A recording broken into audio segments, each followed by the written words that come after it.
Hello, this is Dr. Cooper, and this is a podcast for the ENG102-CRE101 learning community. Today's podcast is Week 9, Session 3 podcast. So we're finishing up Week 9 with our Wednesday, Thursday, Friday work. And as you all recall, we watched the movie on Tuesday in class. So what you need to be working on right now is the discussion that goes along with that movie. So you will not see responses until you post. So you want to make sure that you are posting before Friday at midnight. You don't want to lose points for that. Now all you have to do is look at the questions that I gave you before you even went to watch the movie. I gave you these 10 questions. You're going to choose any 3 questions that you want to answer, and then I want for you to make a post. Okay, your post should be about 100 words each, and then once you're finished with those 3 posts, then I want for everyone to answer this one last question. Where do you stand on this issue? Choose the response that best matches your opinion. So in class on Tuesday, in your reading class, you were talking about the issues and the conclusions and then your reasons and all of that great stuff that you've been learning and reading. Well, now it's time to start transitioning from not looking at other people's writing and figuring out what the issues and conclusions are and reasons. Now you're going to be thinking about your own writing and what are the issues that you will be writing about and what is your conclusion. So that's what I'm asking you to do here in this video, in this discussion, is to tell me where you stand on the issue. And that issue would be whichever issue it is that the guy in the movie was talking about. I forgot his name. His name is Lester Brown.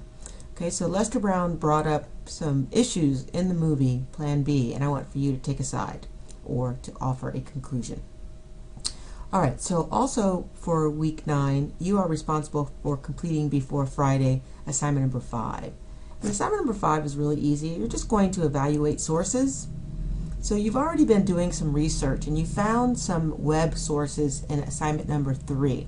So I want for you to go back and I want for you to now take that website that you found in assignment number 3, or if you wish, you can go out and do a new research and find more and new websites, and I want for you to do an evaluation of that website. Now I got a little video for you, really funny, make sure you watch it.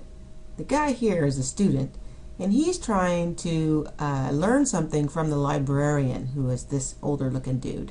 And the librarian is trying to teach him that it's important to evaluate websites to make sure that they're credible. So interesting little extra normal video.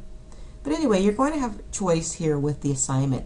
I've given you 3 options because when you look at the Evaluating Online Sources handout that's available called CARS, it's also available in your online textbook in the chapter that I assigned this week. Hopefully you've read that already. And I believe that you should have options when you do your evaluations because each source that you might use has just a different terminology. But the overall ending outcome is that they all are pretty much evaluating or having you evaluate for the same thing. For instance, they all want for you to look at who the author is. We've talked about this before when we do our rhetorical situation. It's important to recognize who the author is. But the evaluation also asks for us to look at the content. Are there errors? Is it timely or is it outdated? Okay, so when we evaluate sources, we want to make sure that we have the best sources that are available for us.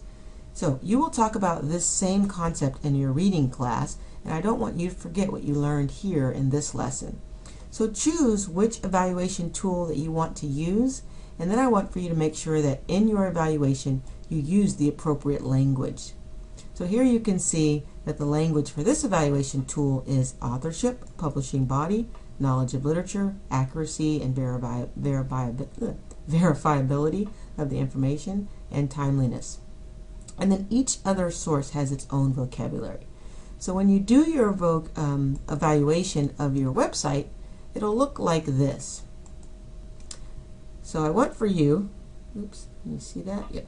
So I want for you to make sure that you highlight and color the vocabulary that you are using from your evaluation tool.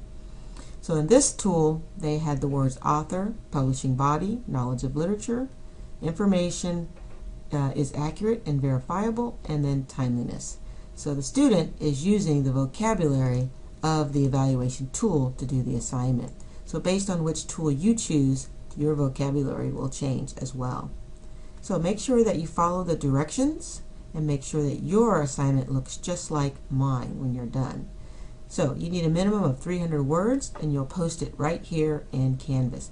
Don't forget to highlight and bold the key terms, the vocabulary of the evaluation tool that you are using. You'll see the vocabulary here, and also when you go and look at the tool, you'll see the evaluation or the vocabulary.